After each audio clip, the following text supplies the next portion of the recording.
Praise the Lord, ஹல்லேலூயா. சீயோன் வேதாகம ஆய்விற்கு அன்போடு கூட இயேசு கிறிஸ்துவின் நாமத்தில் உங்களை வரவேற்கிறேன். இன்றைய தினத்திலும் பரிசுத்த பவுல் அப்போஸ்தலர் கொரிந்தியர்களின் 2வது நிருபம் முதல் 3 அதிகாரங்களை தியானிக்க சர்வவல்லமை தேவன் நமக்கு கிருபை செய்வாராக. இந்த நிருபம் கொரிந்து பட்டணத்துள்ள தேவனுடைய சபைக்கும் அகாயா நாடெங்கும் உள்ள விசுவாசிகளுக்கும் இது எழுதப்பட்டிருக்கிறது.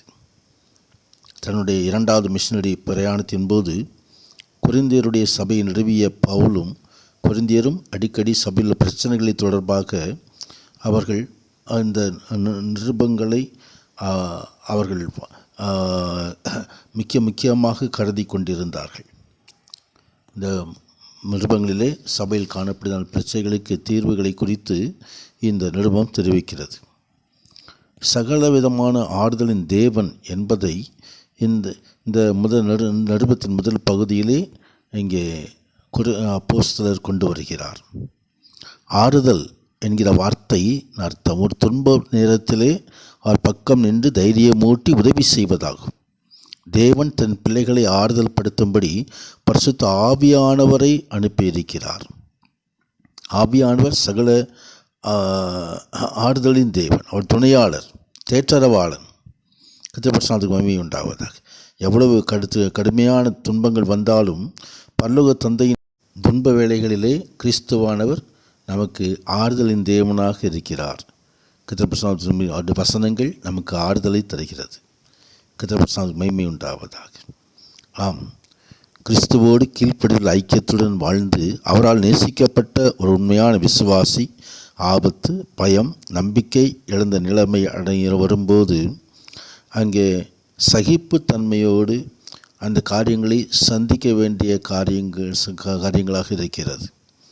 கடுமையான துன்பங்கள், கடுமையான நெருக்கங்கள், அந்த நேரங்களிலும் ஆண்டவரை அண்டிக்கொண்டு அவரையே நாம் பற்றி கொள்ளும்படியாக அழைக்கப்பட்டுகிறோம். பவுல் அப்போஸ்தலர் தன் திட்டங்களை மாற்றுகிறது குறித்தும் இந்த நிருபத்திலே எழுதி வைத்திருக்கிறார். கர்த்தருக்கு மகிமை உண்டாவதாக. ஆம், கர்த்தராகிய இயேசுவின் நாளிலே நீங்கள் எங்களுக்கு புகழ்ச்சியாக இருப்பது போல நாங்களும் உங்களுக்கு புகழ்ச்சியாக இருக்கிறதை நீங்கள் ஒத்துக்கொண்டிருக்கிறீர்களே என்று சொல்லி அங்கே கொரிந்தியருக்கு காரியங்களை தெரிவிக்கிறார். கர்த்தருக்கு மகிமை உண்டாவதாக. தொடர்ந்து 2வது அதிகாரத்தில் பாவிக்கான மன்னிப்பை குறித்து அங்கே அப்போஸ்தலர் தெரியப்படுத்துகிறதை குறித்து பார்க்கிறோம். கிறிஸ்தவ ஊழியரின் முக்கியமான தகுதி என்ன என்று சொன்னால், தேவனுடைய மக்களின் நீதி பாதையிலிருந்து பாவத்துக்குள்ளும் தவறுக்குள்ளும் விழுந்து தவறு அமையும் போது அவர்களுக்காக கண்ணீர் விட்டு அழுது தேவ சமூகத்தில் ஜெபிப்பதாகும். கர்த்தருக்கு மகிமை உண்டாகும். அப்படித்தான் இங்கே பவுல் அப்போஸ்தலரும் நான் வைத்த அன்பின் மிகுதியை நீங்கள் அறியும்படிக்கே மிகுந்த வியாகுலமும் இடுக்கமும் அடைந்தவனாய் அதிக கண்ணீரோடே உங்களுக்கு எழுதினேன் என்று சொல்லி கண்ணீரோடு இந்த நிருபத்தை எழுதிய காரியத்தை குறித்து அங்கு தெரிவிக்கிறதையும் நாம் பார்க்கிறோம். கர்த்தருக்கு மகிமை உண்டாவதாக.